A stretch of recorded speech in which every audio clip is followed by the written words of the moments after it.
Today we're going to cover a case out of Tokyo, Japan, where a killer broke into a family's home late at night, murdered all four of them, and then, instead of running, he just stayed there. He ate their food, he used their computer, he even actually took a nap, and by the time he finally left the house the next morning, he left behind more physical evidence than almost any crime scene investigators had ever seen. And more than 2 decades later, with all of that evidence sitting in a police file, they still don't know who he is. But before we get into that story, quick thing. If you found this channel and you're already a little unsettled, good. That means you're in the right place. I put out one story a week, always true, always strange. So subscribe, turn on notifications, and let's get into today's case. So this all starts on the night of December 30th, 2000, going into the early morning hours of December 31st, in a quiet neighborhood called Setagaya, which is a residential ward on the western side of Tokyo. That's where the Miyazawa family lives, in a 2-story house, and on this particular night, they're just doing what any family does, getting ready for bed. There's Mikio, he's 44, and works for a British advertising firm. His wife Yasuko, who's 41 and stays home with the kids, and their 2 children, Nina, who's 8, and Rei, who's 6.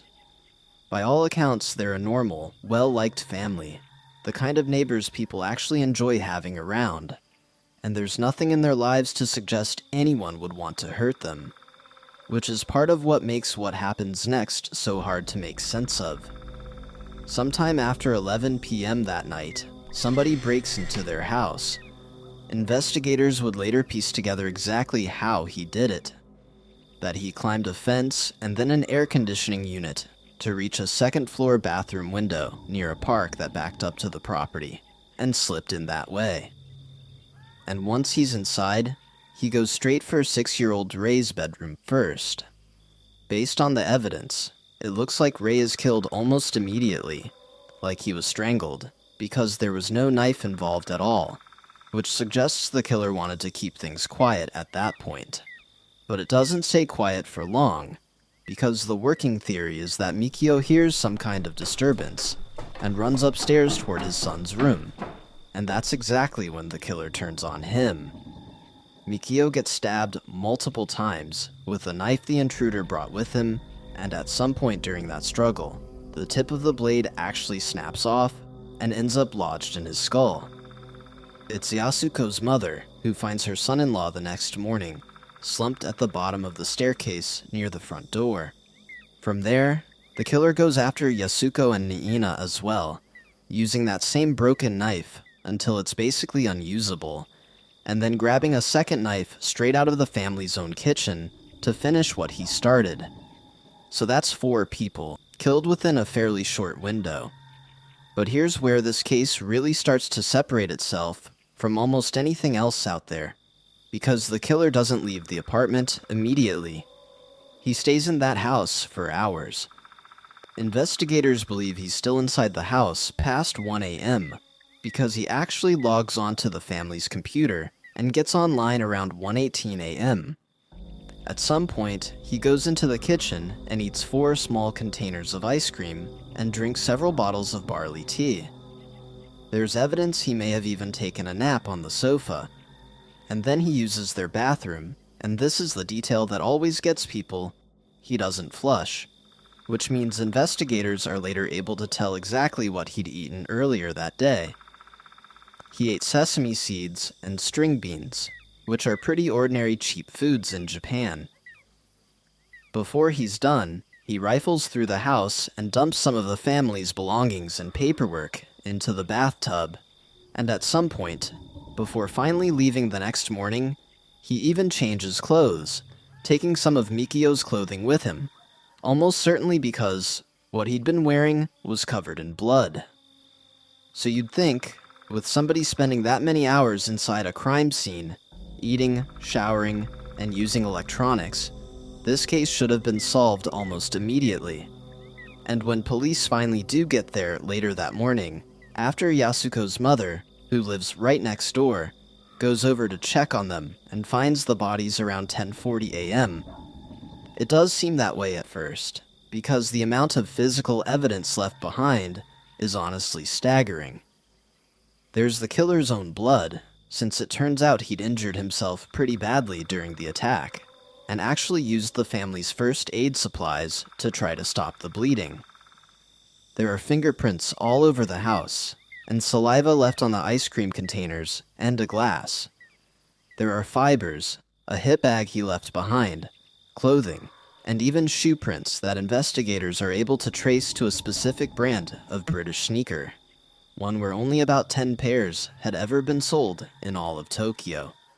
Altogether, investigators would eventually log more than 12,500 individual pieces of evidence from that one house. And from all of that, they build out a pretty detailed picture of who they're looking for. A man whose blood type is blood type A. He is somewhere around 5 feet 7.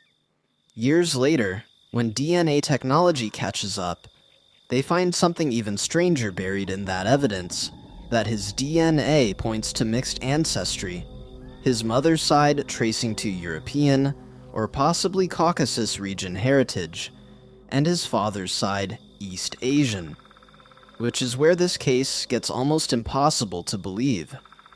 Because with all of that, the blood, the fingerprints, the saliva, the shoe prints, the DNA profile, none of it has ever matched anyone in any Japanese database. Investigators have run more than 5 million fingerprint comparisons and something like 1.3 million DNA comparisons, and come up with nothing. They've even reached out to Interpol on the theory that this person may have simply left the country at some point. And it's not like they don't know what he looks like, by the way, because he was actually caught on a supermarket security camera before the murders near a train station a couple stops away. He was buying the exact knife he'd used that night. So they have his face on file hours before it happened, and even that has never led anywhere.